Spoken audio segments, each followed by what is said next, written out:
Good morning, Dawg Nation. I am Brandon Adams. This is DawgNation Daily, daily podcast for Georgia Bulldogs fans, presented today by Breda Pest Management. So happy to have you here. Two great guests today. It's Davin Bellamy. That's going to be a lot of fun. It's Mike Griffith. We're, of course, happy to have him here, too. We are going to talk about a portal report for Georgia that's certainly not true, at least not yet. We'll address one that may have some chance of coming true. That's pretty interesting. We're going to laugh at a self-professed Georgia hater having some complaints about the success that at least one great dog has had. We'll do that on the show today there as well. And perhaps an ominous word of warning from Kirby Smart that we should heed. We'll address all of that over the course of the next few minutes. As you can tell, we are jam-packed, fully loaded, and glad to have you with us forward. It is DawgNation Daily, the daily podcast for Georgia Bulldogs fans, presented today by Breda Pest Management. And it begins right now. Today's episode of DawgNation Daily is brought to you by Breda Pest Management, the official pest control of UGA Athletics. Presented by DawgNation.com. This is DawgNation Daily, the daily podcast for Georgia Bulldogs fans. Here's your host, Brandon Adams. We are in a great mood today. The Christmas season is in the air. We're lucky around here because not only do we plan for fun times and holidays, things like that, we also concurrent to that get ready for the college football playoff, too. So that's the spirit in which today's show is going to be done. We are in somewhat of a relaxed holiday cadence while also trying to keep up with all the stuff in the portal and everything else. So we're going to try to do our best with all that today. Let me do this straight off the top, sort of just for fun, but it also kind of builds into, I think, a more important point that needs to be made about Georgia football. So we've kind of reached what is sort of the silly season type of year for golf and stuff like that. You got all these sort of crazy made-for-TV golf things going on, and there was one of those here, I guess, this week. The honest truth is I've been so busy with everything else, I'm not even 100% sure what this even was. But Brock Bowers, the great former Dog and sensational rookie for the Las Vegas Raiders, was a part of this. I guess the event was being televised with our friends over at TNT. And so Bowers he's obviously a pretty relaxed guy, just sort of hanging out and, having a good time. Not the most bombastic guy whatsoever. But Bowers ends up having what I think is a really funny exchange with Charles Barkley. So I'm going to play this for you. This is sort of just for fun to start the show, but there is a point we're going to build to off of this. Let me let you hear, this is audio only for us, from the TNT broadcast, some golf event. Brock Bowers getting ribbed a little bit by Charles Barkley, the former Auburn Tiger, of course. I think you'll really like this. Here is from TNT. Yeah, we got a Georgia Bulldog. Got that bye. How you feeling about it, Brock? Oh, man, I'm excited to go watch them. We'll see what they do. I hope they go far, and they've had some injuries, so we'll see what happens. Brock, I told you earlier it was an honor to meet you and how much I hate you. Because I was at the Auburn game last year, and we had to lead. Brock caught 5 straight passes. I'm like, he's the only guy we can't let catch a pass. He caught 5 straight passes because our coaching, I don't know what the hell we were doing, man. You're a stud and a continued success. Yes, sir. I appreciate it. I mean, listen, I'm just telling you right now, Charles Barkley is one of the funniest guys on TV there is. And there aren't a whole lot of what you think of as sort of Georgia rivals. Barkley's a big Auburn guy. Not a whole lot of Georgia rivals that we like, but Barkley on TV, I just think, is just pure gold. And you take sort of a golf broadcast like that, and you got Barkley saying, hey, listen, I told you earlier how happy I was to meet you, what an honor it was, and also how much I hate you, too. Like, that's just really funny. And we all remember that Auburn game from the 2023 season where Georgia was kind of in a tough spot that day against not a great Auburn team, really in danger of maybe even being upset. And as Barkley said, you just feed Bowers over and over and over again, and ultimately Georgia's able to walk away there with the victory. And, once again, Barkley in sort of classic form says, this is the one guy we can't let catch the ball, and he just keeps continually catching it, one play right after the other.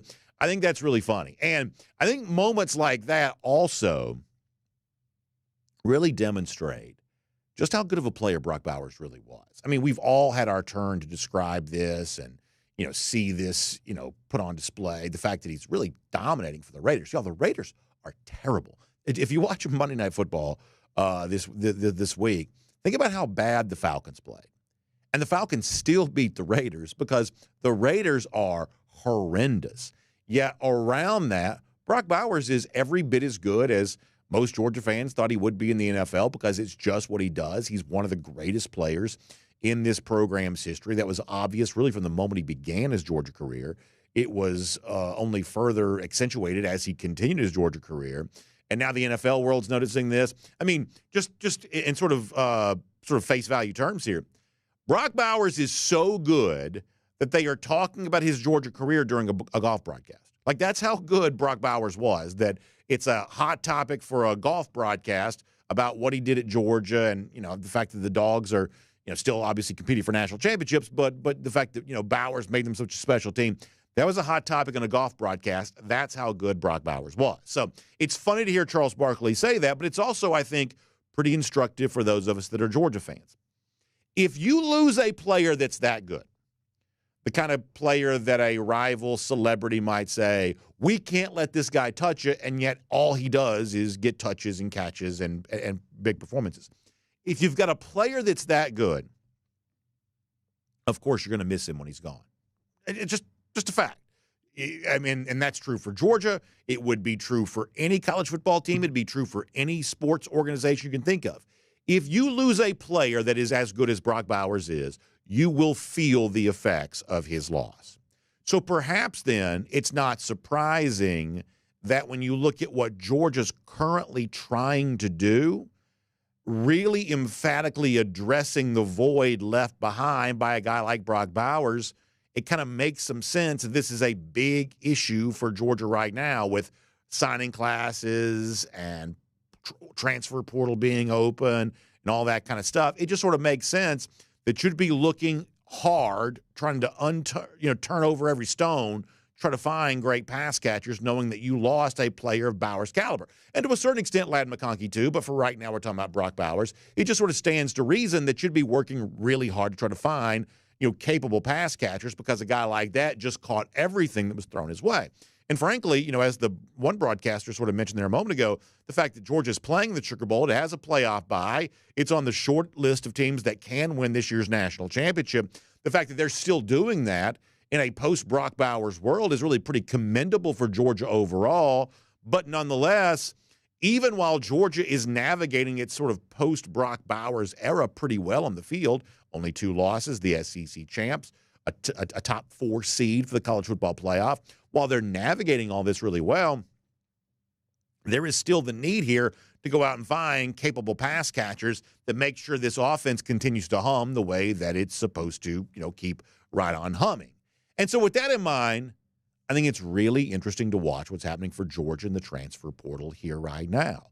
We continue to hear all kinds of rumblings and grumblings and rumors as it relates to Georgia and pretty interesting transfer portal type targets. In fact, just within the last 24 hours alone, we've seen Georgia mentioned for a very big name. Now, we don't know how real this is, and sometimes Georgia's such a big brand that their name sort of shows up as a quote-unquote team to watch for certain players, because it maybe drives the price up, or maybe makes the player seem more interesting, or maybe it's just sort of the obvious and irresistible choice that whatever it is, Georgia sort of shows up on a lot of lists for a lot of players, and not every list that certain players connected to is all that legitimate. Georgia's not always a huge factor for every single one of these players, but it doesn't mean there isn't at least something to some of this too. Perhaps you've seen this report, call it a rumor if you want to, whatever it is, it's at least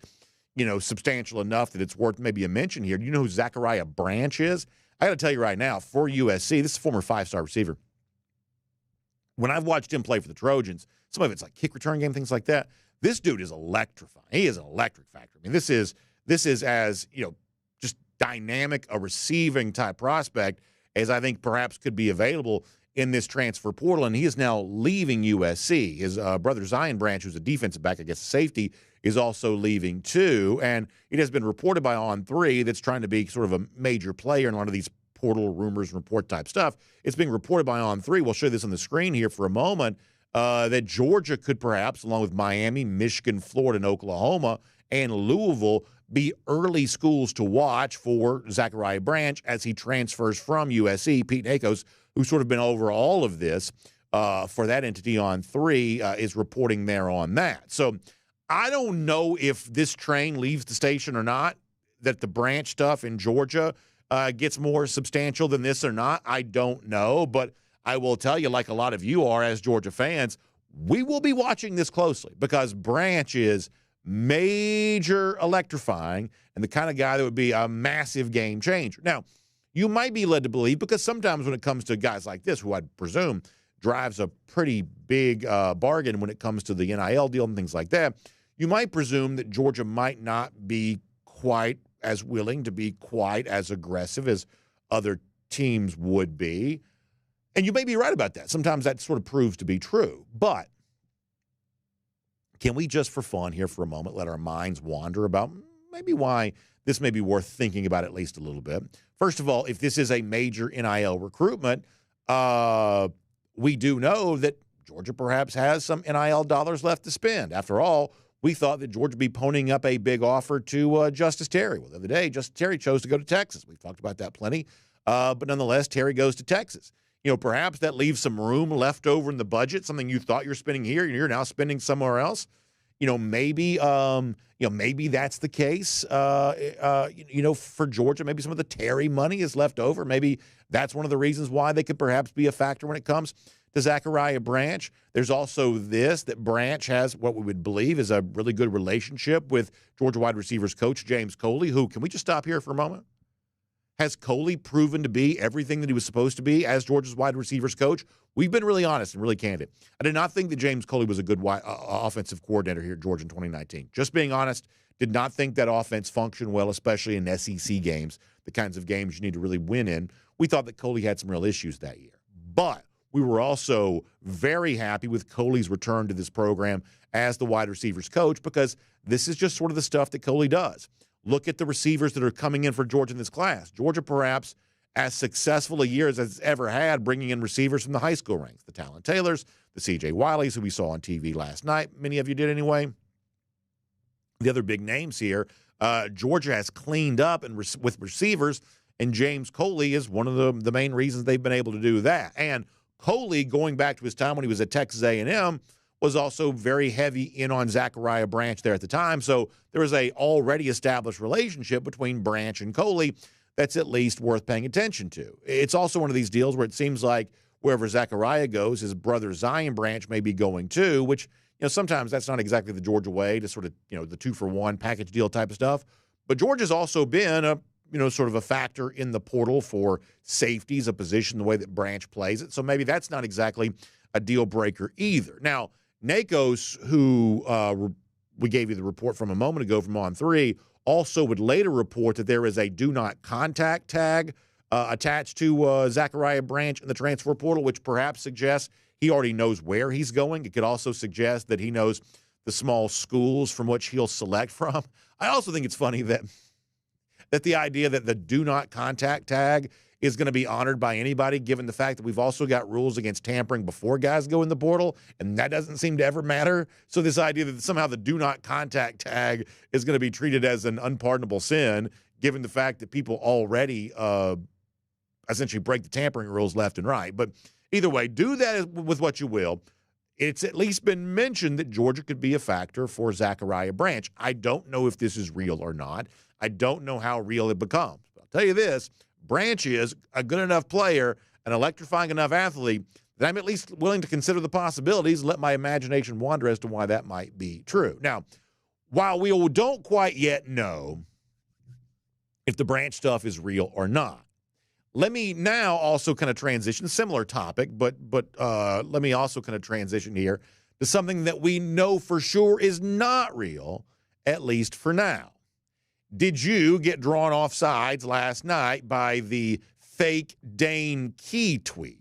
Key is the former Kentucky wide receiver, had more than 700 yards receiving last year as Wildcats' essentially top wide receiver. He is in the transfer portal. We are led to believe that Key visited Georgia here this week based on some of the rumblings and grumblings that are out there from people who know somebody who knows somebody who knows somebody.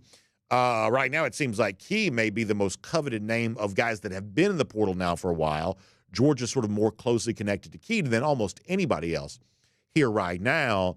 And so we're kind of on guard for the idea that eventually it could be announced that Key is coming to Georgia. And This is one of those deals where, like, I'm running around. This is how you got to be careful this time of year because, like, I'm running around. I'm doing Christmas stuff with my family, trying to watch these state championship games. Fortunate enough to be able to sort of observe those as a fan as opposed to working here this week. And so I'm just got 1,000 things going on. And sort of scrolling your phone like everybody else does, and you sort of see the message pop up. And a lot of this stuff, y'all, I'm here to tell you, we are in fake tweet season. We are in fake report season. People are going to get messed up by this kind of stuff, and you got to be really, really careful. I was joking with the video audience a little earlier. Santa Claus does not visit people who retweet fake tweets and take, intentionally, this isn't what they say on TV. Misinformation. This is like malinformation or disinformation. This is actually just sort of fake stuff. You got to be really, really careful with that.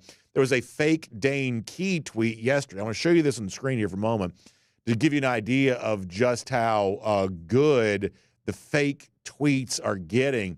So the original report comes from a guy supposedly named Joseph Vanderhuff, who reports that according to Kentucky Net, Dane Key's committed to Georgia. Now, that all looks official enough, but just be really careful about, like, news sites. They don't really sound like news sites you've heard of. That right there is, usually that's pretty good evidence for something that's problematic. When it's a news site that sort of sounds kind of bland and generic, seems like it could be real, but you've never heard of it before, just sort of be careful with that. But what makes matters worse is this is retweeted by somebody with the username DaneKey06, which apparently is very close to Dane Key's actual handle on the X platform. He gives you the "let's go to work, go Dogs." Like, y'all, this looks about as real as it could get, but it's a fake tweet. This is not Dane Key's real account. And the best I can tell, Joseph Vanderhuff doesn't even really exist. This is a totally fake tweet, totally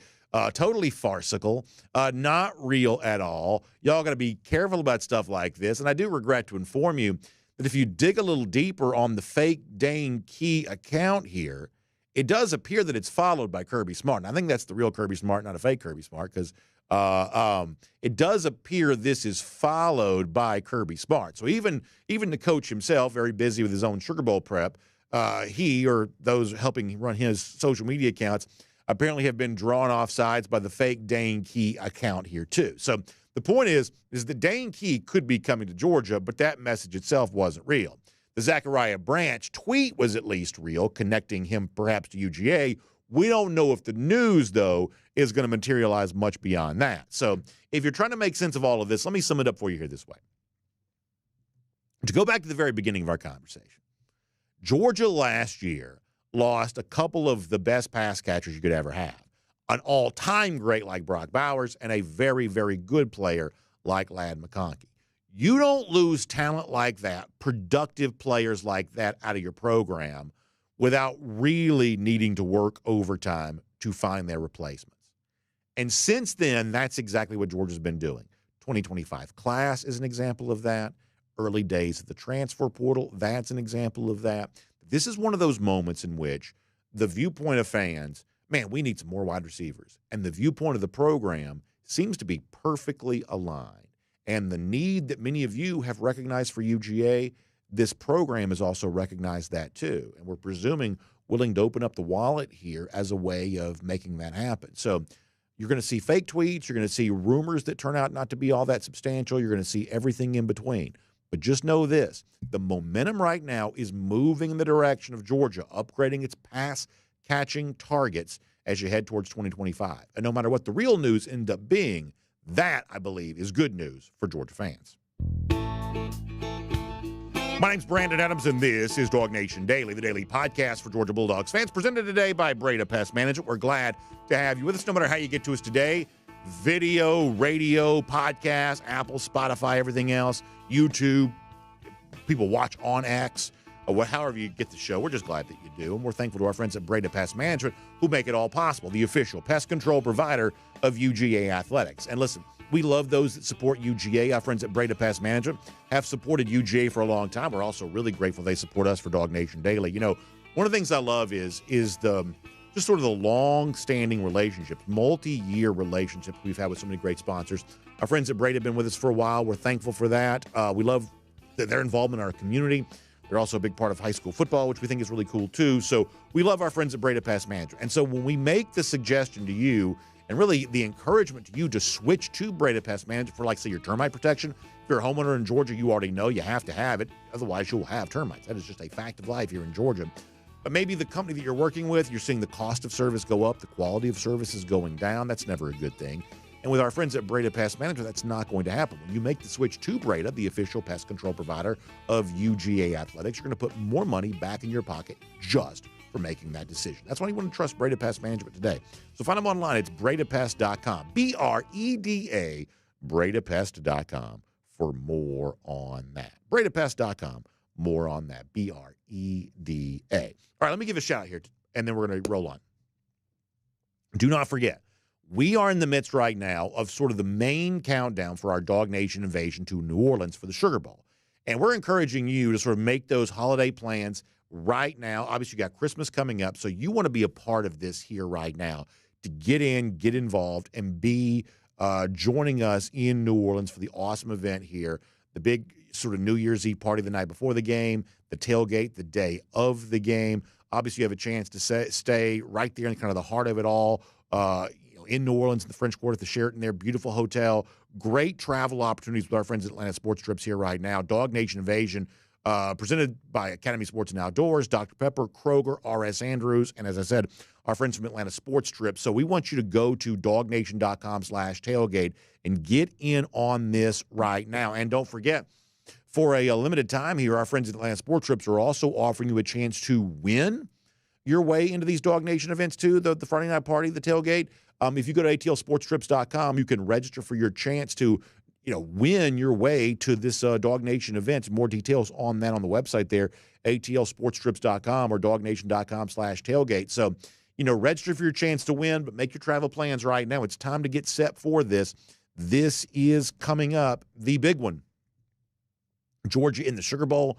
What a great thing that's going to be. We want you there and a part of that. DawgNation.com/tailgate. Join us there for the big DawgNation invasion to New Orleans. We got two great guests here coming up. It's Davin Bellamy before we're done. It's Mike Griffith in a moment. But prior to that, let's go around the doghouse. Presented today by our friends at Georgia Farm Bureau. And I want to go back in time here for a moment because I thought that Kirby Smart, and I'm always interested in what Smart says kind of unprompted. The things that Smart says without kind of being asked about it. And this is, I think, an example of that. So Kirby was asked after the SEC championship if he was worried about the future of conference championship games in a world of expanded playoffs. And Smart kind of gave the sort of basic answer to that. But then after that, he pivoted to a little bit more of an opinion about the game that Georgia had just been a part of. That was pretty provocative, and I think it's worth examining here for a moment. This is not about who wins, who loses. This is about the atmosphere around the sport right now from Kirby, kind of unsolicited. This is just his overall point of view, I guess, worth paying attention to. Here is Kirby, perhaps a little bit of a dire warning about what he sees as maybe the future of a great game like the SEC championship if we're not careful. This is from a couple of weeks ago. I hate to say it, but I didn't think early in the pregame that the game had the same juice. They didn't think it had the same atmosphere that I've seen it have before. Now, once the game started, and I don't know if that's because more Georgia fans know where to tailgate and they're hanging out outside because they've been here for 7 straight years and they just hang out till the end. So the atmosphere improved, but it wasn't as electric early. And I think the game made it more electric because it was a great game. And the games that have been played in this venue for a conference championship are incredible. So for people to devalue that over a playoff, I just don't see it that way. I value SEC championships. I hold them in high esteem because the work it requires to do that is incredible. Let me say one thing about what Kirby Smart's saying there. I noticed the same thing and thought the same thing that Kirby Smart did. So before the game, what it was 2 Saturdays ago for the SEC championship, I thought the building was very slow to fill, and I thought the atmosphere was pretty flat prior to kickoff. And in my mind, as someone who's always loved the SEC championship, in my mind, I was like, wait, is this what this game's about to be? Is this about to be like a bowl game type thing here where it's a bunch of corporate people sort of sitting on their hands and the real fans aren't there for whatever reason? Is that what this is about to be? Now, when the game got going, it felt to me like an SEC championship. Georgia fans were really loud. Texas fans were into it. It was just sort of a late arriving crowd. And I do think a good portion of that is what Kirby Smart said, which is Georgia fans have sort of figured out Mercedes-Benz Stadium now.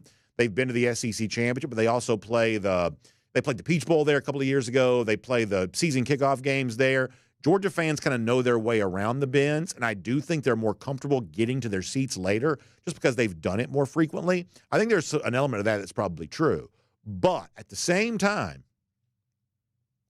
I think that what Smart says there has to be in keeping with like sort of the larger atmosphere around the sport right now. Like, have you seen some of the get-in prices for tickets for these playoff games coming up this weekend? I got to tell you, it's not as like hot of a ticket as I would have expected it would be. Smart there says, man, boy, the atmosphere here before the start of this game was a little flat, didn't quite feel the same way it has before. And we would say, well, that's part of the trade-off for the expanded playoff. But are people are they as excited about the expanded playoff, in these venues as you think they might be? Like the one ticket that's really, really hot right now is Notre Dame hosting Indiana. It's an in-state game. Kind of a big deal. I'm looking at College Football Nerds who shared some of this. That's a pretty good X account. I kind of like those guys. So the get-in price for Indiana Notre Dame, according to College Football Nerds right now, is $390. But the other games are nowhere near as big of a deal. For instance, the get-in price for Penn State hosting SMU right now, according to College Football Nerds, is only $60. $60. Now, it's going to be very, very cold in State College, but I thought that's what those people said they wanted. They wanted to get a chance to host a playoff game up north in the cold, and yet now it's too cold for the fans to go to the games? I mean, that's what that price would suggest. You've also got Ohio State hosting Tennessee. Y'all, this is a gigantic game. Part of the reason a lot of folks think there are going to be a whole bunch of Tennessee fans there is because the Ohio State fans are apparently not scarfing up these tickets. The get-in price right now for Ohio State, Tennessee in the college football playoff. Massive game. There's been, a lot of back and forth between both fan bases. There's a lot of excitement for the game, I think. But the get-in price right now is just $129. That's a lot of money, to most of us. But compared to most ticket prices, that's really pretty low. Like, is that all the excitement that exists there? And once again, there's, perhaps a mitigating factor on that. Like, for the Penn State game, it's really, really cold. For the Ohio State game, it's also really cold. But that fan base is also upset because they just lost. But what about Texas? Texas is hosting Clemson. The get-in price for that, according to College Football Nerds here, just $108. Like, it's going to be 60 degrees at kickoff for that game. Like, how come the get-in price, once again, relative to other ticket prices, how come it's so low? And how come the appetite for these on-campus stadium tickets isn't higher than this? I just think the overall bottom line for me is this. We got to be really careful here. And we got to sort of understand that, to make college football solely about the college football playoff, and I say this as someone who really likes the college football playoff.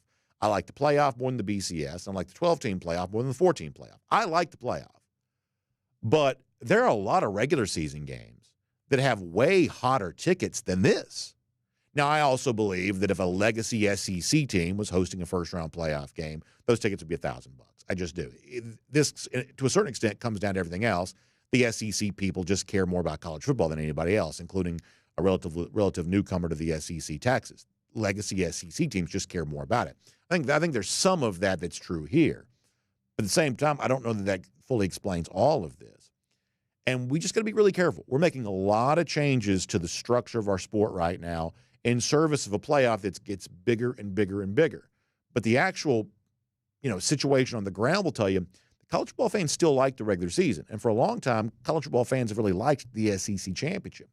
We need to be careful here, making sure that we kind of understand, how fans are perhaps going to respond to all the changes that are coming to the sport. At least worth considering what Kirby Smart said a couple of weeks ago. We'll make that around the doghouse here today, presented by our friends at Georgia Farm Bureau. And, of course, our state, we're really lucky because we've got big events like the SEC Championship or the upcoming National Championship game.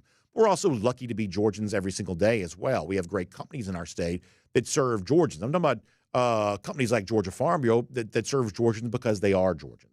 They've been taking care of our agricultural community for years. They love the food that's on our plate. They're proud of the fact that comes grown right here in Georgia. And the same great care that they've shown to folks in that community when it comes to their insurance needs, they want to provide you with that same level of care too. So if you're making a choice about your home coverage or your auto coverage or any insurance needs you might have, my invitation to you is to work with the organization that's always the home team. That's what Georgia Farm Bureau is. You can give them a call, 877-404-1050.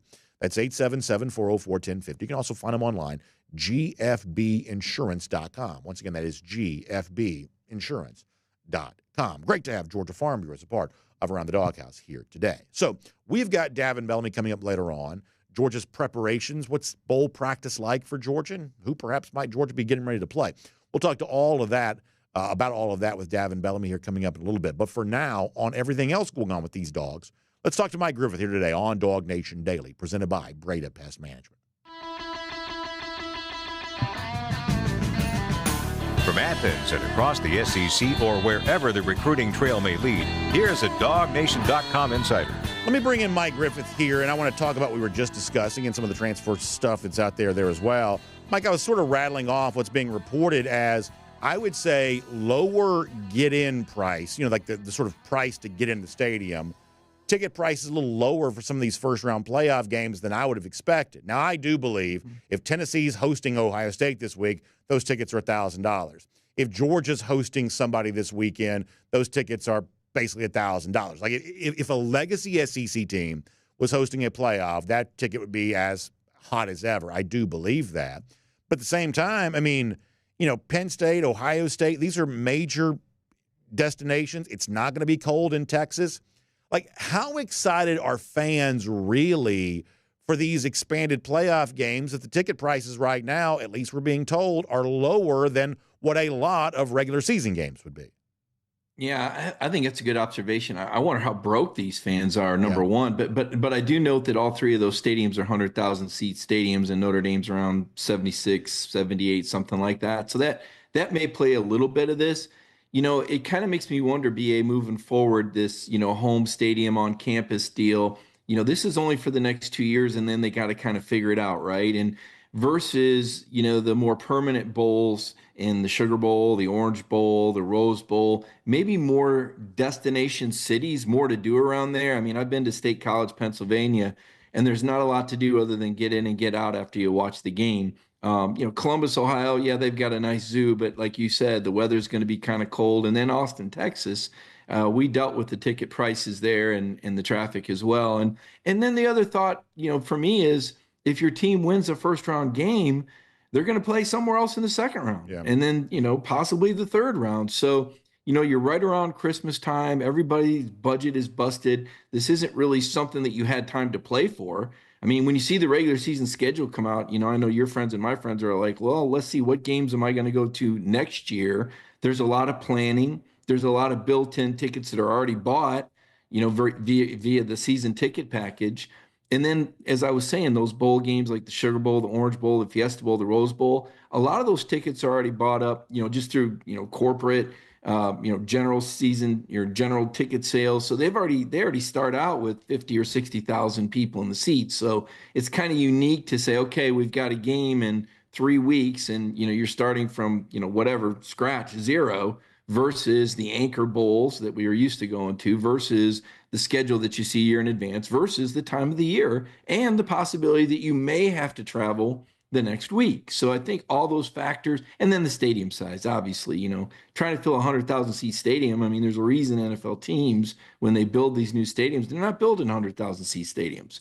It's usually in that sweet spot, 60 to 80,000 for the most part. So I think a lot of those factors come into play into why the prices are a little bit lower, and not the least of which is the weather, as you mentioned before. And I would agree with you, though. I do think Georgia or Tennessee, Alabama, Auburn, if they ever get back to respectability, Florida, I think those places sell out. But I think that just goes to show you, just how rare the passion is that we see every day in the SEC. Let me try to make two different points on this topic really quick. You mentioned the NFL. Here's what my concern would be. The TV ratings of these playoff games are going to be phenomenal. They're going to be through the roof. People are going to be just devouring this on television. We know that. But, Mike, in the NFL, and I'm not the world's biggest NFL fan, but I do notice this, the TV ratings are gigantic for these games, but there are a lot of NFL games, not the Chiefs. There are a couple of teams where this is not true, but there are a lot of NFL games. It's not hard to get a ticket. You know, the stadiums are not really full. There's a lot of secondary market, a lot of visiting fans that show up and sort of halfway take over stadiums. That's not something that just happens in Atlanta. It happens a lot. It happens in Dallas virtually every week, for instance. It's not that hard to get an NFL ticket. And, boy, that's not what I want college football to be. I love the TV ratings. I'm glad that people like this sport on TV. But I really don't want college football to become the sort of made-for-TV product that the NFL mostly is, where they're now making so much money off TV, they really don't care if you come to the game or not. That is not what I want college football to be. Yeah, I'm with you. And you know, that was one of the unintended consequences that we knew would come with the playoff, right? We used to say the regular season is the playoff because there wasn't a tiered system where you'd play 3 or 4 games in the postseason. But now, as you said, the season's been extended. There's more inventory, there's more games, and obviously it's a supply and demand kind of deal. And with more games and more opportunities, I think it makes those ticket prices go down a little bit. As for the TV ratings, Brandon, I'm going to be real interested to see what happens when those NFL games go on television head to head against the college football playoff games and how those ratings shake out. That also could tell us a little bit about what the future scheduling might be like after these next 2 years. I keep stressing that, because I think a lot of things are going to change again. You know, the way the teams are determined, maybe the size of the playoff field, maybe the location of the game. So we've kind of got this 2-year test tube where we can kind of see how things play out, what works, what doesn't work.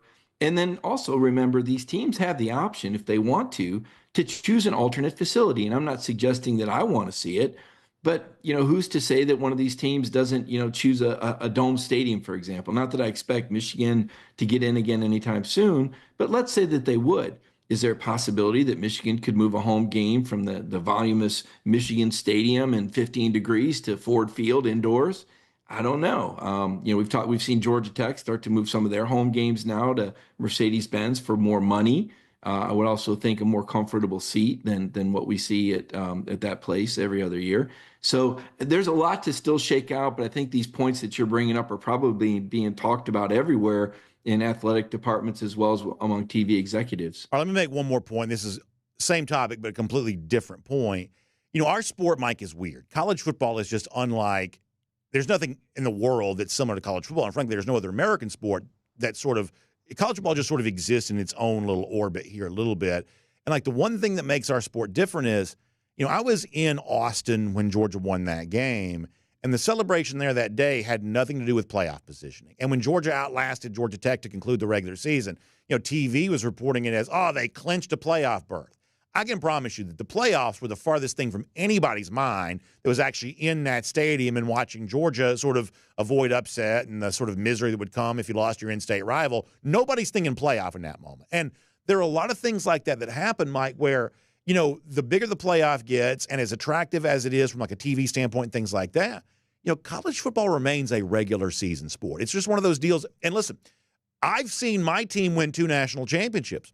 But if you ask me, like, the best moments over the course of that time, you know, I think about Tennessee in 2022. I think about Clemson in 2021. I think about going to Austin this past year. Even for someone like me who's been lucky enough to see his team win national championships, if you ask me to start reciting my favorite moments of these recent years, I'm going to mention regular season games alongside anything else because college football in a weird way is just sort of a regular season sport. Now, I don't know what you do with that. That doesn't make the playoff bad. I like the playoff.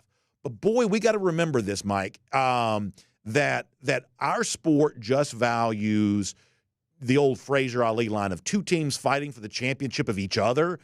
We value that as much as we value national championships. It's sort of always been true for college football. And I do think we got to make sure we preserve, you know, that idea around the sport as this playoff gets bigger and bigger. Yeah, I agree with you. You know, it's almost like the playoffs are their own season, right? I remember talking to Ohio State coach long ago about this, saying, geez, what was it about Ohio State that they couldn't beat an SEC team? And he said, it wasn't about Ohio State and about the SEC. It's about how the postseason is its own season. And there's a lot of reasons for that. Now more than ever with the transfer portal and the early signing class. but you've also got a lot of kids that are looking at whether or not they're going to go pro. You got coaching staffs that are in flux. Some seasons are over, and so some coaching opportunities go up. And even right now, I mean, is Glenn Schumann going to be a candidate for Wake Forest? You kind of wonder. So you're kind of in a little bit of a transition state as is in the postseason. So I kind of look at it like you do. I mean, the regular season to me is supreme. I love the SEC weekends. Those non-conference games are kind of like glorified scrimmages, if you ask me. It's kind of like G-Day. You get to see a lot of the younger guys play. At least theoretically, you want to see that if things go well. You don't want it to be a close game when you play some of these crappy teams. But I kind of think the SEC games, like there's a storyline there. There's a history there between these teams versus Texas and Clemson. These teams have never played. Is there really anything beyond, well, it's just a playoff game. Yeah, it's Dabo and Sark, and, there's a lot at stake, and each team has their own storyline, but there's really no history there. There's really no rivalry there. So it's just not quite the same. And we do like the interconference games, but this isn't a bowl. This isn't the end-all, be-all. This isn't how the season ends. So it is curious. It is different. We're going to have to wrap our brain around it and kind of get used to it. I wonder if, the clip you played earlier of Kirby Smart talking about the lead up, to the SEC championship game. But, he says the same things about Jacksonville. He says it takes a little while for that crowd to get built up too. Neutral site game, even with the history and tradition. So I think sometimes you might lose a little bit in those sorts of games. But, I do think eventually it'll find its place in college football because for years and years and years, we can't talk out of both sides of our mouth. We heard a lot of people say, gosh, why can't college football have a playoff and find a true national champion? Okay, well, you've got one, but this is kind of what comes along with it. We're kind of in these growing pains right now. No, I think it's a really good point. And I do totally acknowledge I talk out of both sides of my mouth because I do like the playoff. And I'm excited about the expanded playoff. I just also want to preserve the regular season, too. I think that's a really good point. I did not mean to talk about that topic so much. So let me just squeeze in one final thing for you here. Just kind of an overarching viewpoint. It certainly seems like the one thing we can sort of tangibly take from early days of this open transfer portal window is that Georgia's clearly targeting receivers. That was the most successful position group, I think, from the 2025 recruiting class. And the most substantial rumors/reports of Georgia in the portal thus far have also seemed to center around wide receivers. We know what they're losing. We know the need there. That seems to be, I guess, the most tangible takeaway from the portal thus far. Do you agree with that? I do, but here's the tricky part. You're going to need to get a quarterback because they're not coming to catch passes from Gunnar Stockton. You're going to have to get a big name guy. Maybe Carson comes back. I don't think so. I think we've seen Carson in his last game for Georgia in a Georgia uniform. That's what I think. I could be wrong. Who knows? Maybe he'll be back in January. Don't think he'll be back for the Sugar Bowl. Pretty confident of that. Don't really think he's going to play again this season. Maybe he goes somewhere else. I don't know. But fact is, I would probably bet money that Georgia's starting quarterback next year is not on the roster right now. I think they've got to land the big name guy. But Brandon, how do you do that in the midst of a playoff without potentially rocking the boat or maybe, taking a little bit of the wind out of Gunner's sails? Now, that said, we've talked to Gunnar Stockton about this before. You talk to any Georgia player, and they know nothing's a given. I mean, my goodness, Stetson Bennett won the 2021 national championship, and Georgia was trying to get Caleb Williams out of the portal. Stetson found out about that, wasn't real happy. I mean, but this is today's world, right? I mean, this is what comes with being paid athletes. They're going to ask for more money. They're going to negotiate. And if they don't get the money that they want from Georgia or wherever, they may choose to go somewhere else that offers them more money and what they think is a better opportunity. Now, I don't know what that means as far as the Georgia quarterback room or who stays or who goes. But if you want to land elite receivers, you better have an elite passer, an elite thrower. And as much as I love Gunnar, to the point where I think that he's good enough, I've already told you this, we've had this discussion, I think they're going to be in the national championship game, period. I know you're a little bit more leery of that, saying, wait a minute, some things got to happen. But I'm very, very confident that Gunnar Stockton can lead Georgia not only to the national championship, but a national championship win. But the receivers that are looking to come to Georgia, are they going to have 1,000-yard receiving seasons with Gunnar Stockton running the offense? I don't think so. I think it would be a different kind of offense. Not necessarily bad, but maybe one that wouldn't attract wide receivers as much as, say, tight ends. Well, hold on now. And I'm a little late here. I don't have time to do all this. But last week, like you said, you had Gunnar Stockton leading Georgia to the national championship. Now you've got Georgia replacing him next season. How does that make sense? The same way they went after Caleb Williams after Stetson won the national title in 2021. They want that prolific guy that's going to have that 4,500 passing season, that NFL arm, because that's going to be a pass-first offense, like we saw with Carson Beck or even JT Daniels to a lesser extent. But Carson is an NFL quarterback, and the thought was, look at the run game this year. Georgia tried to throw the ball, even with all the drops. They wanted to have a high-profile offense where the quarterback goes to the line of scrimmage, runs a pro-style offense, can throw the ball all over the park. I mean, that's what they were trying to do. But you're not going to do that, I don't think, with a quarterback like Gunnar. I don't think that's his strength. When you roll it out, when you do the play action, I think the run-pass ratio with Gunnar Stockton is going to be more run, just like we saw in the second. Now, it's dangerous, it's exciting, it's effective. I'm not saying there's anything wrong with it. But if you're a receiver, you're going to want to play in a high-profile offense with a guy like, Arch Manning pulling the trigger. Arch has got mobility, but you better believe Sark's going to throw it all over the yard, right? All gas, no brakes. Or Jackson Dart at Mississippi, when he lets fly, they let it go. I think that's the direction Georgia is going in, and I think that's what will attract receivers is high-profile quarterbacks that are going to be drafted in the first round, and Georgia throwing the ball, 35 times a game versus 28, 29 with a quarterback like a Stetson or a Gunnar. Now, Monken worked around it with a short passing game with Stetson, and it was very effective in 2022. But remember, Stetson was on the verge of an NFL career and 25 years old. I just think Georgia needs to get a high-profile quarterback to get the high-profile receivers. Just my opinion. All right, Mike, appreciate your time. I'm sure there'll be plenty of moments to discuss this in the future. Thank you so much, and we will look forward to talking to you soon. All right, thanks, Brandon. Have a good one. Let's take a look around the rest of the league. This is SEC Through. Am I wrong? I mean, isn't that like wildly different than what he was saying last week? Am I wrong about that? I feel like I was here for that. Here's what we're going to do. Because I went longer there than I intended to, let me say a couple things, give a shout-out to Royal Caribbean.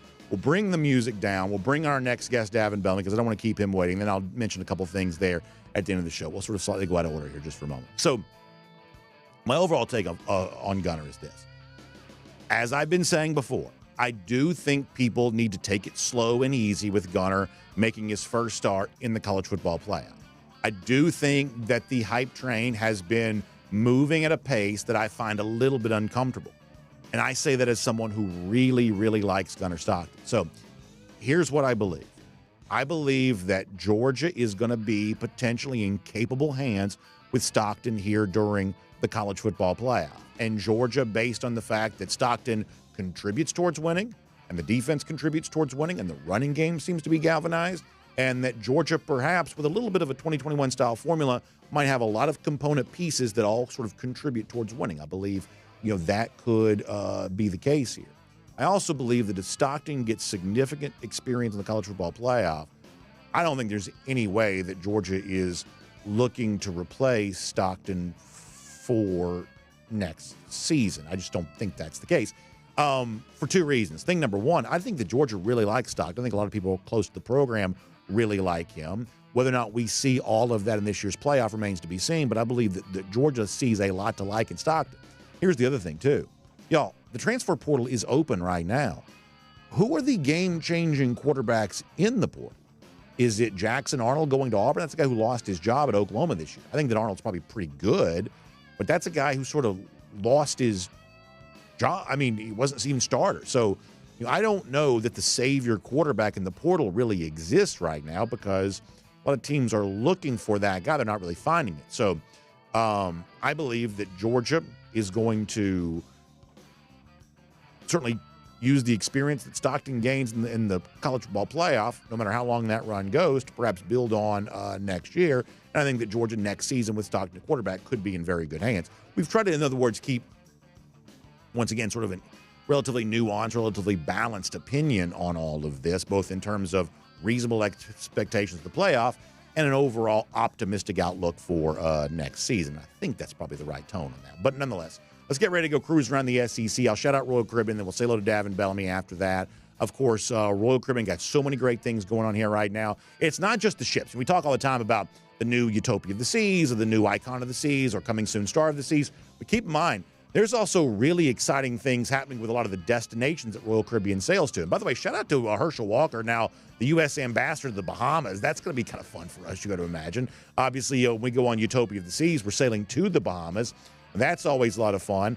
Don't forget, at Perfect Day Coco Cay, Hideaway Beach, relatively new. That's always, really good. If you haven't had a chance to experience that, that's great. You've got the brand new beach club coming to Paradise Islands in Nassau. That's going to completely redefine what a trip to Nassau is going to be like. That's only and exclusively as a part of a Royal Caribbean cruise vacation. You've got a Perfect Day coming soon to Mexico. That's going to be amazing. If you like, that sort of Western Caribbean type itinerary, you're going to love all of that. And Jessica Slater, a great travel agent, can tell you about it. You can give her a call, 770-718-9147. That's 770-718-9147. You can also email her, jslater@dreamvacations.com. You can check that out today. So I've got a couple of notes here on some transfer portal stuff and wild rumors at Alabama. I'm going to give you that to sort of wrap up the show. But for now, if we don't mind, can I bring down the music and see if we can make somewhat of a seamless transition to our next guest? Because we're always very, very happy to have the great Davin Bellamy on the show. I'm a little late getting to him because I'm just sort of perpetually running late, I reckon. But nonetheless, it's great to have Davin here. Davin, Merry Christmas, Happy Holidays to you. Hope you are doing well. Thanks for your time on the show. Brandon, man, happy holidays. And happy holidays to, Dawg Nation also. So this is that time of year where if you're like me, you may be having a little extra cookie or two or, kind of enjoying the eggnog or whatever else. We're sort of slowing down for sort of a Christmas time of year. But for the Georgia players themselves, they're not doing that at all. They're going through these bowl practices right now and taking advantage of the fact they get the extra week of rest, not having to play in the first round. You get guys healthier. You're putting a game plan around what we presume is going to be a new starting quarterback in Gunnar Stockton. You've been a part of this. You were in the college football playoff, the sort of longer period of practices leading into that Rose Bowl. What's this time of year like for Georgia, hard at work while everybody else is enjoying the holiday season? Yeah, man, those guys are definitely, working their butts off right now. But I'm pretty sure that, Coach Smart gave them about 3-4 days, man, just to kind of lay down and come in and get a workout in and, go back to the house and lay down. But right now it's kind of where you want to see those younger guys who weren't getting a lot of reps. Georgia has this week off, and then next week they'll probably go more into the game planning, for the winner of this weekend's matchup. But I remember, around this time is when I think it was our second year or third year. This when, Isaiah Wynn started to realize, because we moved him to guard to tackle. And it was Leonard Floyd's last year. And we were doing a bowl practice, and they moved Isaiah Wynn from guard to tackle to do the one-on-one drill. And he blocked Leonard Floyd. That was the first time a lot of guys had seen that. Oh, wow. So this is where you start to see those guys. You know what? Let's see if he's good at this position. Let's see if he's good at this position. Let's get him some reps. And let's get him some reps. So this is just a time, where you want to see, your younger guys and people in different spots. Yeah, I think that's really interesting. And it's kind of cool when a guy like that kind of showcases during a practice, in the case of Isaiah Wynn, of what he'd become. Really one of the, I think, the underrated players that Kirby Smart's had. A guy as an offensive line who was great at every position, did sort of kick out, become a very good tackle. And it's kind of cool to think that stuff like that sort of gets sort of foreshadowed maybe in some bowl practice. That's kind of interesting to think about. Right, yeah, man. I mean, Leonard Floyd, it was his last year, and nobody could block him. And, Isaiah Wynn was playing guard all year. And then I just remember we were doing a one-on-one, and they was like, hey, Isaiah, come do this rep against, Floyd, at left tackle. And he blocked him twice in a row. And everybody looked around, and it got quiet. It was like, oh, yeah, he's our starting tackle next year. Yeah, so that's a great story. This is around the time where you see that, yep. That's a great story. That's such a good story. Let me also ask you this, because most of us have no experience with this. So, in professional sports, sometimes you have the debate about, like, say, rest versus rust. In other words, is it better to sort of be rested, or you worry about getting too rusty while you're being rested? For this Georgia team, I don't think that's consideration at all. I think this team needs rest. They have been just going through such a grind of a season. But I'm curious from your perspective as a player, like, how much rest can you get? In other words, if your body just feels really beaten up at the end of the season, how much better can you now feel over the course of these few weeks in December before you play again on January 1st. You know, you're still going to practice physical, but you're not going to do it every day. You're not out there playing a game on the weekends right now. How much of your body can rejuvenate during this time, and how rested do you think that Georgia can be as it gets ready to go out and play in the Sugar Bowl on January 1st? Right, man. I mean, we played such a tough schedule. I mean, started off with Clemson and making that look so easy that people had wrote Clemson off, and they end up winning the ACC championship. So even our outer conference games were tough. I mean, these guys, man, the last 3-4 games, they've played at least 6-7 more quarters with the 8, overtime game, and then overtime against Texas. That's why I mentioned, Coach Smart kind of has this down to a T now, where you kind of give them 3-4 days. Just give them 3-4 days just to sit down and do nothing. But you still have to keep the nervous system firing. So I'm pretty sure during those rest time, those guys were still working out, just not practicing, just to keep the body in tip top. Well, now that we're a week out, the practices won't be as physical as they are during the season, because, like I say, rest is the most important thing. And just to bring up what a coach told me, who is still there our last year that we left, I think the Coach Smart you see now knows how to manage that. He kind of felt that he pushed us a little too hard going into the national championship with the flying from the Rose Bowl and flying back home, and the physical practices. So some of the coaches there had told me he's learned from that situation, because he just felt that we were burnt out in the national championship. So I think right now you're just going to see him lean more towards rest. And when we get towards next week, that's when you kind of get into the normal game week, and we'll probably have our Bloody Tuesdays back again, but no Bloody Tuesdays this week. So I'll tell you two things about that. First of all, I don't know if you're aware of this or not, but when y'all did that, when you won the Rose Bowl and you were in California and you're coming back here, that was one of those weird sort of calendar anomalies where sometimes there'll be like 11 days between the semifinal game and the national championship. But that year, because New Year's Day was a Monday, the national championship was just 1 week later. So y'all had kind of a bad break. You won the Rose Bowl, one of the great playoff games, probably the best playoff game that's ever been played. But you had to get from California back to Georgia and be ready to play 7 days later. Now, it's in Atlanta, so I guess you got a little bit of a break on that. But y'all had a weird thing where, like, the span of time between the championship game and the semifinal was so short. And I'll tell you this story real quick. I don't know if you realize it or not. But, it used to be that for, like, championship games, the locker room was open, kind of like an NFL locker room for media. And people know that, Kirby Smart always loves sort of banging on the media, and a lot of that happens in public with press conferences.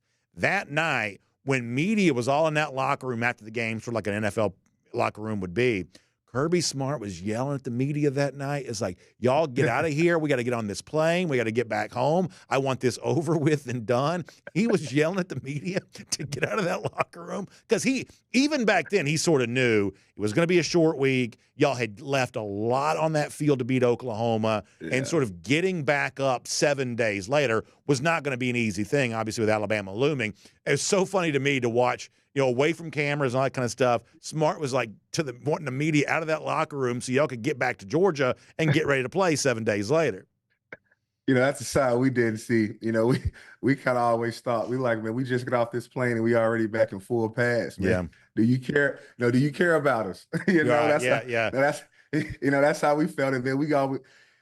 And then we essentially get all the way to period 5, and the practice is not going how he wants, because of course we're jet lagged, and he restarts the whole practice over from the stretch line.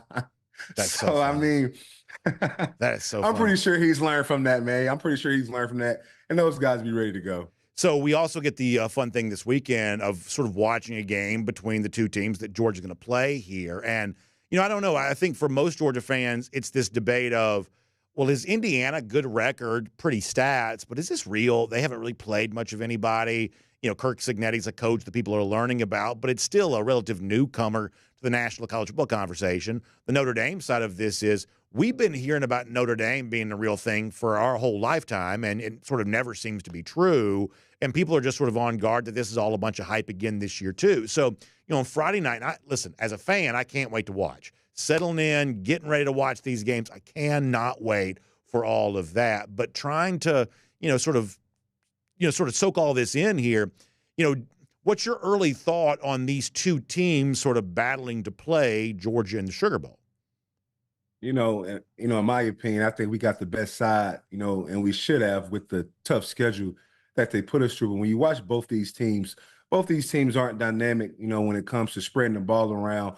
They try to out physical you and use, the running game. And then we talk about Notre Dame, and Leonard, he hasn't been as efficient throwing the ball as he was last year at Duke. So I think you just got two teams that's honestly, they're going to weigh each other down because this game is going to be who can run the ball the best and, who can stop the run. And when it comes to looking at whoever wins this game versus Georgia, whenever you try to get in an out physical game against Georgia, you're going to lose. The only games I've been worried about this year is teams that really spread us out with mobile quarterbacks that can put up 38, 40 points. I don't see either of these teams doing this. I think this Friday will be a very physical game between Notre Dame and Indiana, and both teams to come in, beat up against a fresh Georgia. And, I think it'll fall in our favor. Really fun to think about that. Let me finish with this topic we've addressed a couple times here today. We don't quite yet know who it's going to be, but it certainly seems like Georgia's really casting a pretty big wide net on the sort of high-level transfer wide receivers. It's commendable that Georgia's where it is right now, the chance to win the national championship, but I think it wants a better performance from its pass catchers here. And, certainly that seems to be what Georgia's going after here right now. Certainly looks like, does it not, that Georgia's trying to make a concerted effort to be better when it comes to catching the ball, more talent there at the receiver position, and perhaps willing to spend to bring those kinds of guys in, right? Right. I mean, we were tough on, Carson Beck all year, but as the season started to, unfold, you start to realize that, this guy's not getting a lot of help when it comes to the 50-50 ball and throwing the balls outside the numbers. I think the Georgia coaching staff realized later in the season that, we could put our quarterback in a more of a beneficial situation by attacking the middle of the field and using our tight ends because we can't throw the ball outside of the numbers. And I just think Georgia doesn't have time to recruit a five-star wide receiver and bring them in and mold them. We got to go out and get a guy right now that's already ready, to come in and help. So I think that's why you're starting to see, Georgia starting to go after those wide receivers in the transfer portal because honestly, kind of like you mentioned, it's a blessing to even be in the playoffs with all the 50-50 balls that we lost that put us in such behind the sticks. And, so we just need a seasoned guy that can come in and if it's going to be, Gunner next year, you've been hearing reports about Beck maybe coming back, but those guys need a solidified guy that can win the 50-50 balls on the outside. And I think that's Georgia's doing a great job of doing that. I tell you what, Davin, I love your insight. We always appreciate your thoughts on these Georgia Bulldogs. Hope you're getting ready to enjoy a great Christmas, and obviously we'll be getting ready for some fun with the college football playoff. So thanks for your time on that, and we'll look forward to talking to you soon.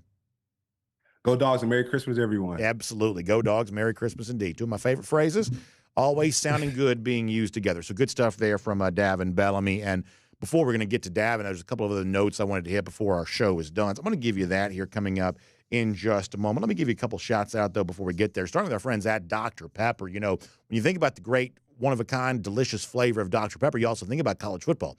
You see it as a part of, the Fansville commercials, obviously the great marketing campaign that's sort of always connected to college football. Well, obviously, when we're enjoying college football around here, you better believe we're enjoying Dr. Pepper because, frankly, for me, I'm enjoying Dr. Pepper for everything that I do. It's my favorite beverage. I love it. Y'all know I enjoy it after every single show. It's just a little personal tradition that I have, a little treat during the middle of the day, never a bad thing. So make sure you enjoy that, too, for your upcoming college football playoff watching, for your holiday parties, your Christmas stuff. Just go to your local Kroger, wherever you're doing your grocery shopping, and pick up some Dr. Pepper today. I think you're going to be really, really happy that you did. A great, great taste to enjoy here during this playoff season and this holiday season as well. All right, let me give you a couple of notes that I intended to sort of get to a little earlier in the show, but we'll kind of give these to you here right now. First of all, did you watch the state championship game last night between Milton and Langston Hughes? Total confession. I'm always amazed at the sheer scope of Georgia high school football. There are so many teams across so many different classifications. And even for someone like me who sort of lives in that world on a pretty regular basis, I don't see every team. I did not see Langston Hughes this year. Obviously knew they were good, had certainly recognized some of the teams that they beat, but they really showed a lot of firepower in that game last night. against Milton. It was amazing, 42-35 at the half, one of the highest scoring games in GHSA history through just the first 24 minutes. That was amazing. That was tremendous. And then obviously Milton pulls away at the end, really kind of validating what I think is one of the best sort of national. I mean, they're a real viable contender to be this year's national champion in college football. I think they're ranked number 2 in the Max Preps national rankings, kind of right there with Modern Day. That's the kind of team that Milton is. And one of the things you're going to love if you're a Georgia fan, the way in which Georgia's signees sort of lead the way on all of this. Ethan Barbour, who's going to probably play tight end at Georgia, really a wide receiver for Milton. He had an awesome season. He was great last night, including kind of a sort of a jet sweep style carry for a touchdown. This is a great athlete and a guy that was, I think, underrated for the entirety of his high school career. This is his first year at Milton. He had been in Alpharetta before that. Even on an Alpharetta team that overall, no disrespect intended, but didn't have as much firepower as Milton did, Barbour was still a really productive player, even playing for them. And, of course, I thought that C.J. Wiley played probably the best football of his high school career at the end of his career. We saw him for the semifinals 2 weekends ago, and he was awesome against Lee County. He was great again last night.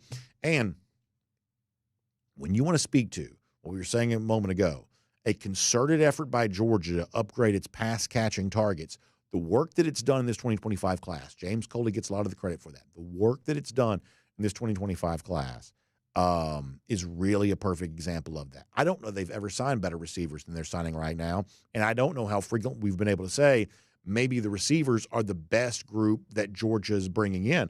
But for this class this year, the receivers may be the best group overall. Talon Taylor from out of Illinois, Wiley we're talking about now, Landon Roldan, who also had himself a great state championship.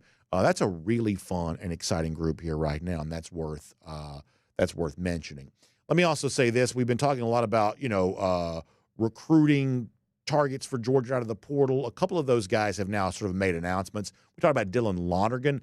This is the level of quarterback that Georgia seems to be going after right now. This is a guy that we know that visited Georgia, so we know there's something to this here at the moment. Lonergan was at Brookwood, ends up going to Alabama, a 2-sport star, really good baseball player too, great athlete, but a guy that's not really played all that much. He has now made his pledge. He's going to Boston College. Bill O'Brien's obviously the head coach there. O'Brien had been OC when he was at Alabama, so there's a previous connection. Lonergan, who visited Georgia, is going to Boston College. Now, Lonergan's a really good athlete, could have a very bright future, but that's not a guy who's competing to be Georgia's starting quarterback right now. That's a guy that could have supplemented Georgia's quarterback depth. We think overall that's probably what Georgia is looking for at the moment. For instance, there had been some sort of rumor about the Cal guy who, maybe going all these other places. Like, I don't take all that seriously necessarily. I know that was a name that was mentioned, Georgia perhaps connected. I think the more likely sort of category of quarterback, if Georgia does add one, is sort of more in this sort of Dylan Lonergan type category here right now. Maybe the young man from Charlotte still in play. I don't know. Poiser, the safety from Jacksonville State, he's also announced he's going elsewhere. That's not going to be to Georgia either. So some of those targets that we've kind of heard connected to Georgia are starting to make some pledges elsewhere other than UGA, but we do expect Georgia to have some transfer portal additions here at a certain point. But perhaps, as we said on yesterday's show, the most important news for right now is the fact that Georgia's not really losing high-profile names as of yet. It seems like this program very locked in on the Sugar Bowl and perhaps a chance at a national championship on the other side of that. And then I'll also briefly mention, we talked about some of the really weird rumors involving Alabama and transfer stuff. Apparently the Ryan Williams thing was at least real enough that there was a lot of eruption on that, where it seems like, based on some social media chatter yesterday, Williams is now staying, the 5-star defensive back. It looks like he's staying too. So Alabama was really, though their fans were on tilt bad the last 48 hours, and I don't say that to make fun, anybody would be, if you thought you were going to lose some of your best, young talent. But in this particular case, it seems like in the case of Williams and the really good defensive back, who now may also try his hand on offense too, that Bama's sort of holding on to some guys there. So perhaps some of those rumors are now starting to dematerialize a little bit. And so I just kind of wanted to give you that for a bit before we kind of wrapped up today's show. Let me also give you one more thing to think about here too. How about the beautiful shoreline of Daytona Beach? 23 miles of shoreline right there in the Atlantic coast of Florida. Great chance for you to enjoy some wonderful outdoor activities this time of year. fishing, of course. You like surfing. You like, there's certainly plenty of golf around there, too, and it's convenient to get to. There's an international airport right there in Daytona Beach that you can get to and you can enjoy and take advantage of some really fun savings as we head towards the start of the new year. Gorgeous place to get away. Early winter travel, we're always big fans of that. So check out DaytonaBeach.com/hotel deals for more on that. It's DaytonaBeach.com/hotel deals for more on that today. On around here, our official position as a show, we are 100% politics free and 100% nonpartisan, if you will. We are deeply committed to all of that. We respect the sort of bipartisan nature of Georgia football. However, we are going to at least mention one sort of politician thing here for a minute as a part of our golden shoe. This shared to us by our buddy UGA Nation 412, highlighting the post from our friend Kirby Smart on X, who is very funny on social media. I guess Mike Collins, who is a member of the United States House of Representatives, gave Georgia a shout out on the floor of the U.S. House after they won the SEC championship. I said before, we're politics free here, but we're always in favor of Georgia getting positive mentions anywhere, including the halls of Congress. So for Kirby Smart, who showed that, and UGA Nation, who shared it with us, we'll give golden shoes on that today. Lousy, stinking Gators, they're getting no such call-outs, although they did have the one famous one years ago with, what's her name? Is it Corrine? Corrine Ray, was that her name? So we still have memories of that. But nonetheless, 1,502 days. That's how long it's been since the lousy, stinking Gators have beaten the Georgia Bulldogs. That is our Gatorator updater. Y'all have a great day. We will see you back here tomorrow. DawgNation Daily, presented by Breda Pest Management. We will look forward to talking to you then. And on video, time now for the R.S. Andrews Cool Down. R.S. Andrews is one you turn to for your air conditioning, heating, plumbing, and electric needs. They show up on time. They do the work that's promised, the price that's promised. You can trust them on all of that. Let me plug in here, and then we'll take some comments. And we'll see how everybody's doing here today. Yeah, so Zachariah Branch, we don't know if that's going to end up being real or not, but it's certainly fun. Dane Key, perhaps eventually that will be real, but you never quite know. So we shall see. Let me do a couple of Facebook comments here first, and we'll see what everybody else has got going on today there as well. Al Chandler says he's betting right now that Bama doesn't make the playoffs next year either.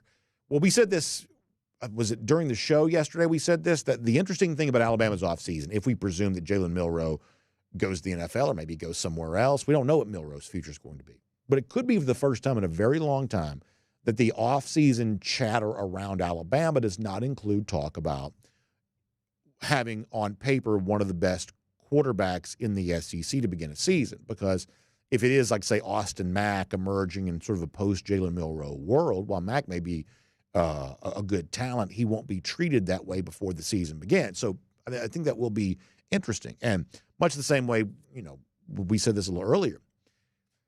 Like, I just don't know that there is a Cam Ward type quarterback in this year's portal. I just don't know who that's going to be. You think about a guy like Luke Kromenhoek, who I think one of the higher rated players in the portal, a former elite recruit at Florida State. Like, he's going to Mississippi State. Now, I'd say that's a really good get for the Bulldogs. But like Kromenhoek is not changing the fortunes of the SEC playing on the worst team in the league. That's an example of even the relatively big names are not necessarily going to places that you sort of think, boom, this is a game changer. I just don't know how many game-changing quarterbacks there are out there right now. So if you're a team like Alabama that wants one, I just don't know. Sonia Prescott says she's having a hard time replying on Facebook. I'm sorry about that. Joseph Kennedy says he'd like to see Ryan Williams go ahead and leave. Yeah, I wouldn't be too mad about that either. Although I guess only being 17 years old, he would need a chaperone in order to be able to do that.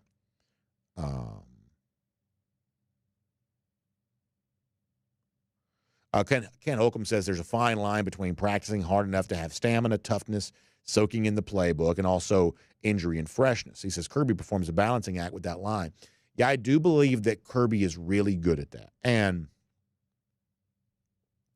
I also think that Kirby, part of the reason why, and this, it's really funny.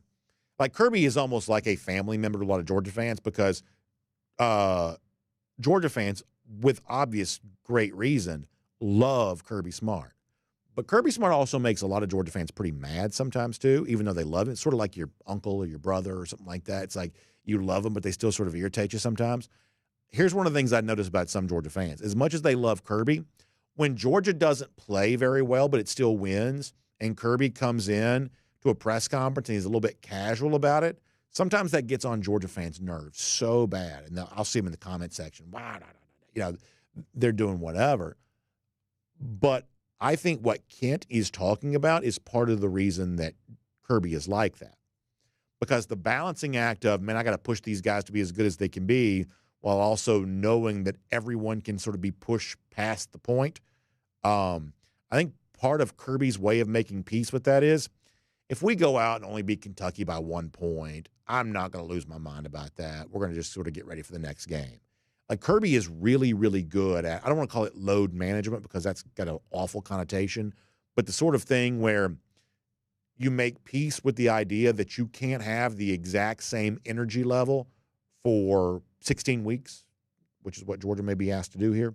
You can't have the same energy level equally spread out over the course of 16 games. So every now and then you've got to be sort of okay with winning with whatever energy level you happen to have for that day. And the truth is, you know, those of us in life are like this too. There are some mornings that I come in here and I just haven't slept well the night before. Or I'm in a bad mood, or something's happened with one of my kids and I'm worried about that. Or, you know, some days I am just not at my best. But you got to still find a way to get the job done, whatever that is. Well, college football kind of functions that same way too of, hey, there are some days when you're not as healthy as you want to be, you're not as rested as you'd like to be. Just sort of survive in advance and look forward to being at your best later on. So I think that Kent brings up a good point on that. That Kirby's pretty good with some of that kind of stuff. Greg Childer says there's not a program right now that wouldn't trade their coach for Kirby. I think that's true. I mean, just so unquestionably the best coach in college football. No question. And, you know, what's interesting is, like, Nick Saban was the GOAT. But for a long time in Nick Saban's tenure at Alabama, he was sort of thought to have peers. You know, he was sort of thought to have close to equal. For instance, there was a span of time not all that long ago that Dabo Swinney had beaten him twice. That you mentioned Kirby. You mentioned Saban. You kind of mentioned Dabo in a similar vein because Dabo had those wins against him. Well, prior to that, people forget this. For a long time, Urban Meyer, as a coach at Florida and then Ohio State, was mentioned right there alongside Nick Saban. That Meyer and Saban were sort of thought to be equals. And frankly, Meyer had beaten Saban in the 2014 Sugar Bowl. That was one of those upsets. I was not thinking about this one yesterday when I mentioned it on the show. That's another point spread, outright upset winner that I did not mention. But Meyer was sort of thought to be Saban's equal. And even Kirby at the end, you know, Alabama hasn't won a national championship since 2020. Georgia's won 2 in that span. Even Kirby at the end was sort of thought to be Saban's equal. The point that I'm getting to is that Saban is, of course, I would say the greatest coach of all time as we understand things right now. But for a lot of Saban's tenure at Alabama, there was another coach that was thought to be somewhat similar to Saban, at least within kind of the same zip code as he is. Right now, I don't know that we have that in college football for Kirby Smart. And what's going to be very interesting to see, and this year's playoff kind of gives you information on this one way or another. What's going to be very interesting to see is how long Kirby can progress as a coach seemingly without equal. That's going to be very interesting. But let's see what else.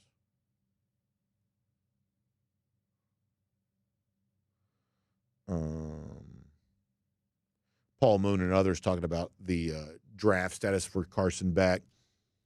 Yeah, I don't know where I think this is heading.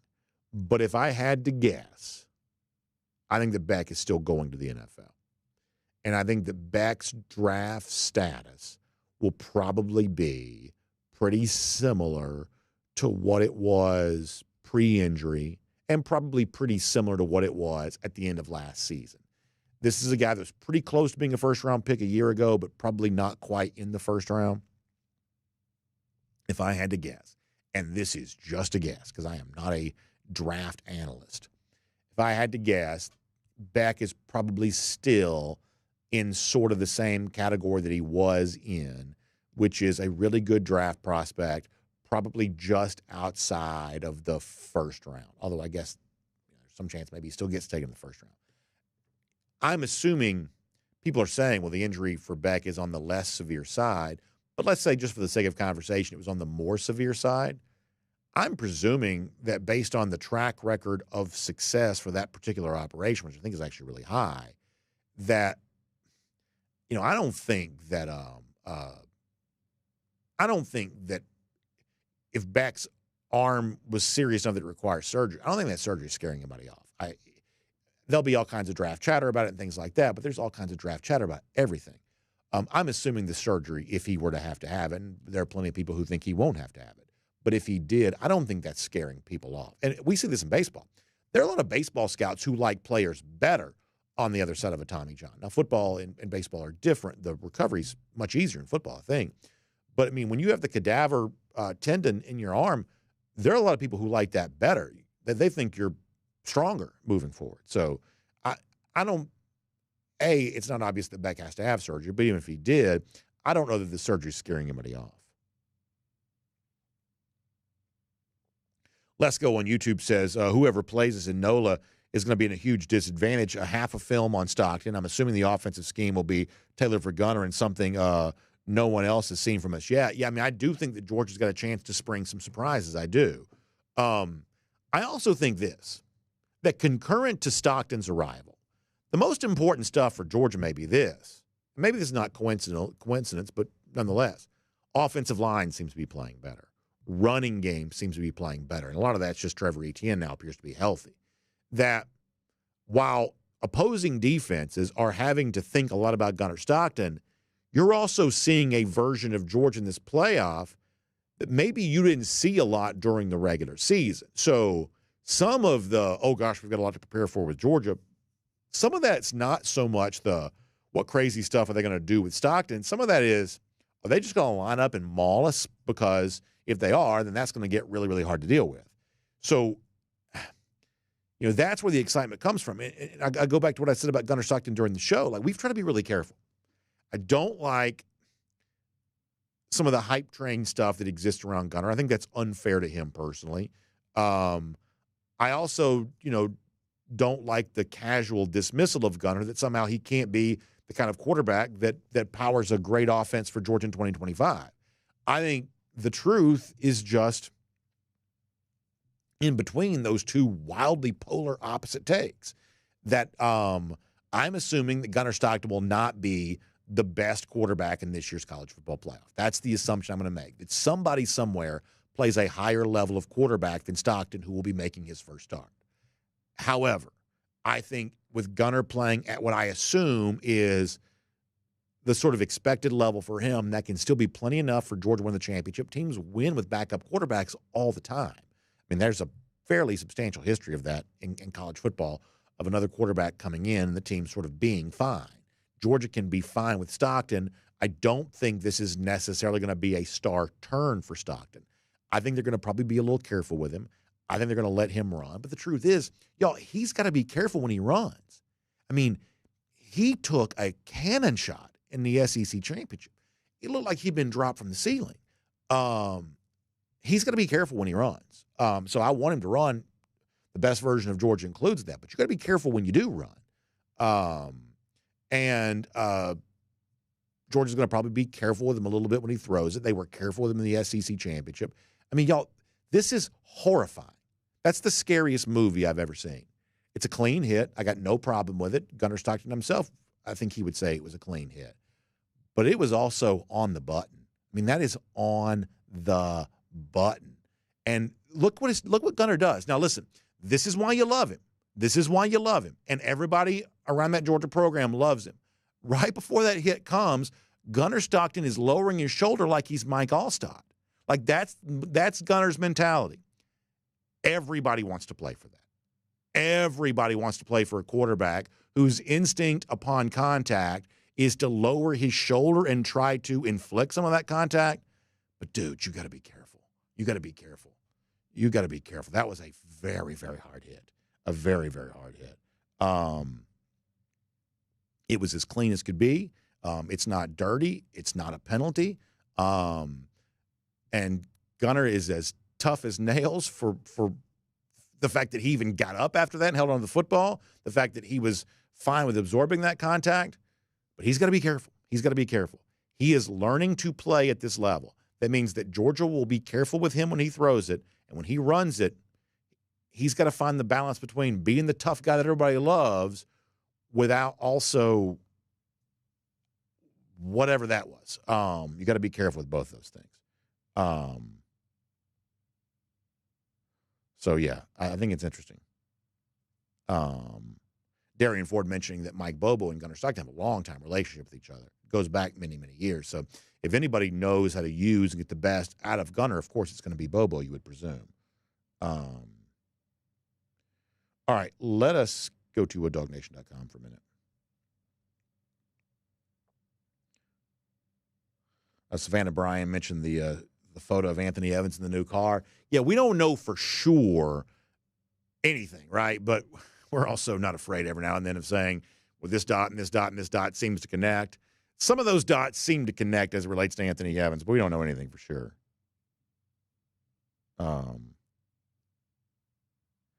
And Dan Taylor asked about Anthony Evans. So, like, the one thing that we make as a rule, and this kind of gets on people's nerves a little bit, we don't really mention a lot of, like, transfer portal rumors until they're real because I just don't like doing that. I don't like to create disharmony if I can avoid it. Obviously, there had been some stuff out there about Evans. We did see the picture of the car the other day. We don't know that he got a car to stay at Georgia, but makes for a nice story. And certainly whatever seemed to exist has sort of quieted down a little bit, so who knows?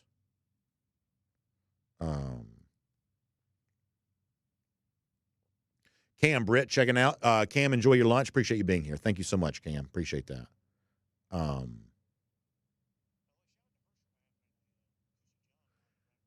Yeah, that's exactly right. So, yeah, exactly. Unlike many college graduates who are kind of wondering where they're going to go for their next career, Herschel Walker, fresh off his graduation at the University of Georgia, it has been announced to be the ambassador to the Bahamas. We mentioned this briefly during our cruise around the SEC. So for someone like me who's always going to be sort of a carnival barker, sort of always trying to, sort of, create whatever I can, hype and whatnot, with us going to the Bahamas on the regular, and with Herschel Walker now representing our great country in the Bahamas, is there a tie-in together to have on that? I don't know. We're going to work on that. We'll see what we can do. I'm guessing probably not, but you never know.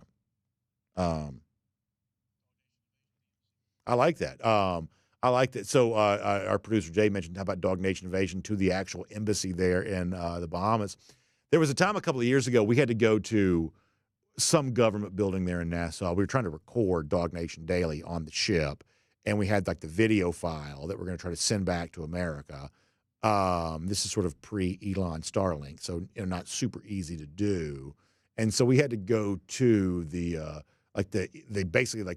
government building right there in the Bahamas, the travel office, whatever you call it. So we had like Bahamian government officials trying to help us send DawgNation Daily back to America. It was kind of cool.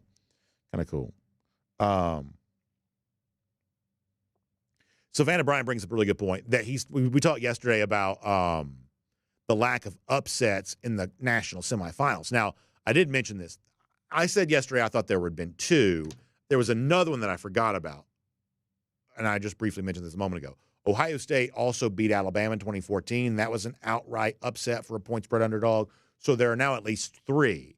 If I'm doing the math correctly, that's 3 out of 20, right? So 20 games in the semifinal, of the 10-year history of the college football playoff. We have now a running count of 3 outright upsets for point spread underdogs. But what Brian mentions is, okay, well, now you're about to have a lot more games. So obviously just the law of large numbers suggests there will probably be more upsets. And I think that could be true. I still think, like when you see certain like little sort of trends or whatever, in my mind, I'm always sort of thinking, does this trend make sense or not? Is there something to this trend or not? And I think the lack of upsets in the semifinals could be something that has some meaning to it, because you do see upsets in the national championship. Once you get to a situation where it's 2 elite teams playing, well, somebody's got to be favored. So, in 2 elite, a game between 2 elite teams playing for a national championship, it stands to reason that perhaps anything could happen. But the fact that we don't see the anything can happen narrative hold up very much in the national semifinals, I think there could be a reason why that is. And I think it could be related to who gets selected to play in those games. And that's why I think that the upset stuff, the lack of them, may hold in the early, round 1, round 2 of the playoff because, some of that just sort of speaks to you've got bad games because you've got a faulty picker. Not only are there very few upsets, there are a lot of blowouts in the semifinals. In a weird way, like Georgia played in 2 semifinal thrillers against Oklahoma and against Ohio State, and that's like basically it. There aren't a lot of like semifinal thrillers, although I guess this past year we did have 2 close games. But the history of the semifinals are mostly blowouts. Let's see what else.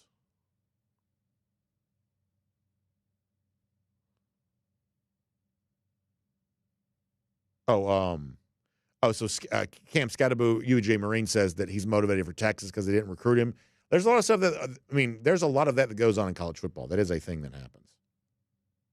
Baruch Dog says, what kind of offense did Gunner run in high school? He was very spread. Jabo Shaw, y'all remember Jabo? His brother was Connor Shaw. Jabo Shaw was Gunner's head coach at Rabun County. Jabo had been a quarterback at Georgia Southern and Georgia Tech. His dad, Lee Shaw was his name, I think, a longtime coach at, say, Flowery Branch. That's a major coaching family. Connor Shaw was a really good player at South Carolina. When they won the East in 2010, Shaw was the quarterback, right? So Jabo was a really sharp offensive mind.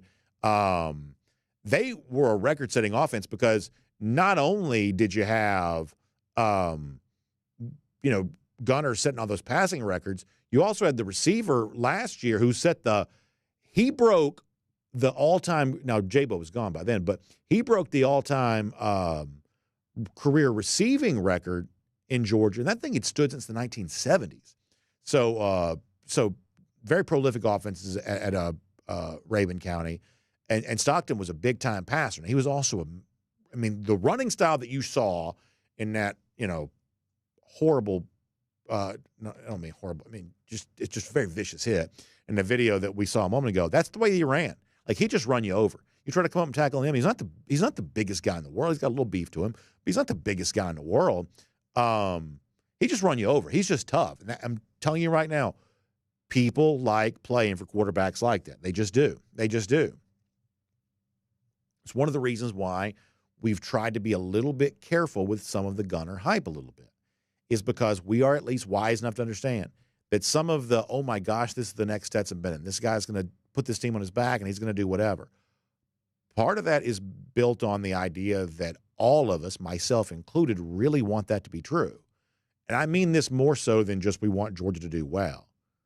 There are a lot of us that really like this kind of quarterback at Georgia. Homegrown kid, sort of, salt of the earth type kid, not all over social media all the time and not, like this style of quarterback is popular at Georgia, the sort of guy that sort of fits in with the rest of the team that the team itself seems to like.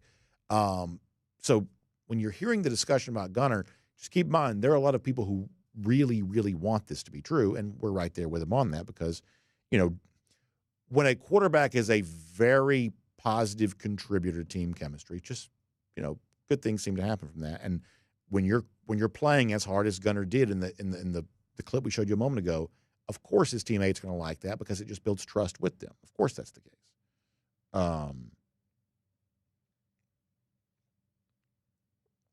I did not know this. Savannah Bryan says they're doing a sort of drive to survive type of thing for the SEC. How could that not be very, very good? Of course, not everything that Netflix does is great, but how could that not be very good? It seems like it probably would be. Let's see what else. They are arguing about something in YouTube, and I can't quite tell what that is. This is sort of like the old school days when YouTube's just sort of arguing, and I have no idea what's about. I will mention Lance D, though, who says the running back room is deep. It could be for Georgia moving into this playoff. Frazier now more experienced. ETN perhaps his return. And y'all, if the running back room really is fully healthy ETN, more experienced Frazier, the return of the Robinsons, that could be every bit as important as what Gunnar Stockton's bringing to the table, too. That could be the case.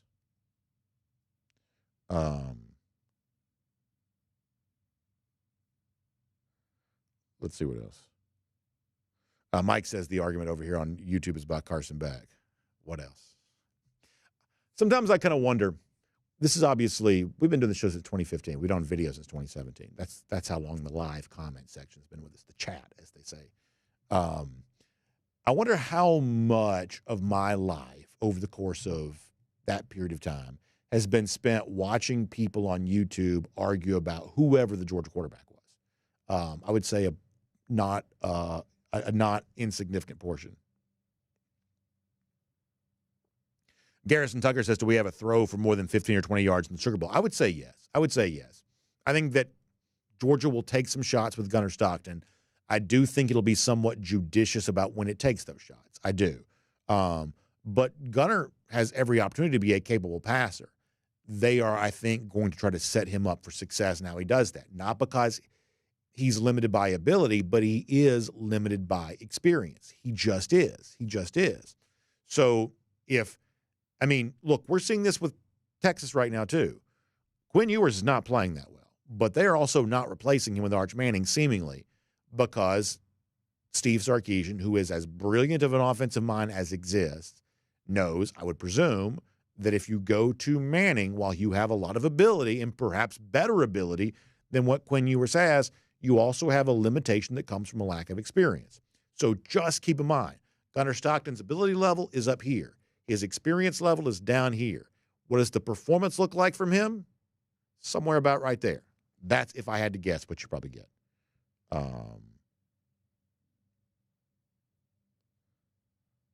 So Brian says it's going to be 8 45-minute episodes. Like, how good would that be? If the trick is, do they actually let it be real SEC football? If they do, that has to be good, right? I mean, I think most people who watch Drive to Survive would say this sort of felt like a really good look into F1. But a lot of the people who were watching that were also new to F1. So when I saw the NASCAR series or the golf series, two sports that I kind of like a little bit, I didn't quite feel like what I was watching was all that authentic. It sort of seemed a little bit made for TV. And so I'm not saying that's bad, but eventually I tuned that out. I want to see a reality show or a documentary that sort of feels like it's just a camera in the middle of something real. The moment it sort of feels like it's a reality show, I just sort of lose interest a little bit. And so I would really love for that to be a good thing. All right, we got to go. It is so late. All right, let me do a couple more. Facebook and then YouTube, then we're going to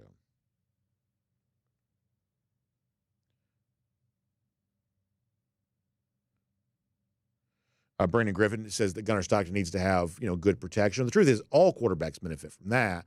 And,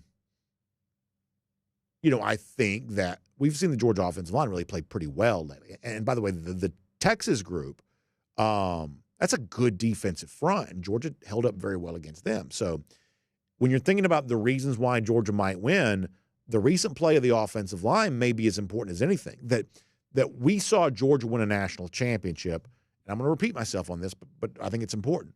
We saw Georgia win a national championship in 2021 with quarterback being a part of the story. Not the story, but a part of the story. And if you're rattling off all the things that made Georgia special that season, you would have mentioned Stetson Bennett.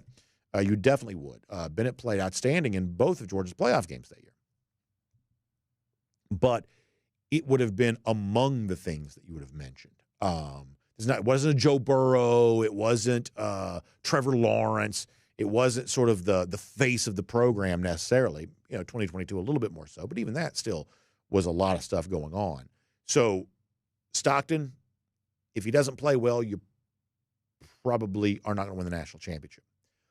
But he doesn't have to be the best quarterback in the postseason. He just doesn't. He just needs to do his job along with offensive line, running backs, wide receivers, defense, all doing their job too. The sort of complementary football that Georgia's famous for, or at least it used to be.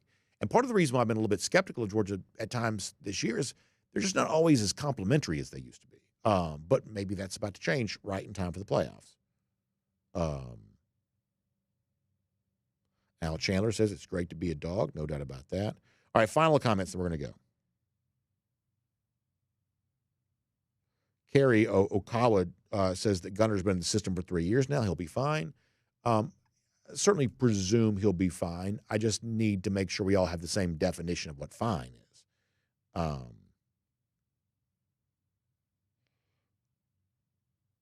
Let's see. What else?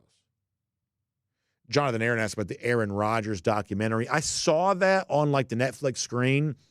I probably won't watch that. That doesn't seem that interesting to me. I've been watching a little bit of that 2004 Red Sox documentary. I like that. That to me is pretty well done. That's also a period of sports history that I really enjoyed.